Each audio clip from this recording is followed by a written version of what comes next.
Emergency Operations Center. Nakatakda ng pagganahin po ng Office of the Civil Defense Ilocos Region para sa nalalapit na Semana Santa. Para sa detalye ng balitang yan, kasama natin Idol Aaron Navelgas. 104.7 IFM Report. Nakatakda ng buksan ng Office of Civil Defense Ilocos Region ang kanilang Emergency Operations Center bilang bahagi ng paghahanda para sa Semana Santa. Ayon sa OCD, i-activate ang Emergency Operations Center mula Marso 31 hanggang Abril 7 at itataas sa Blue Alert status upang mas mapalakas ang monitoring at koordinasyon sa buong rehiyon.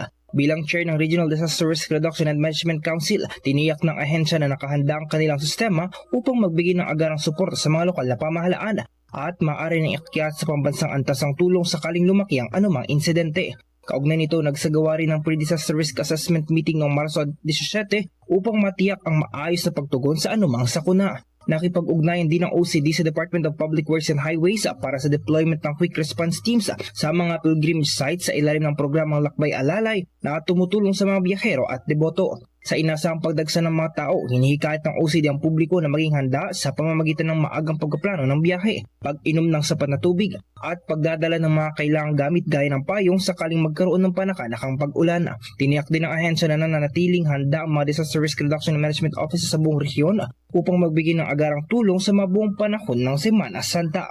Kasama mo sa IFM News Dugupan, Idol Aaron Navelgas, Tatak IFM. IFM News. IFM News. IFM News.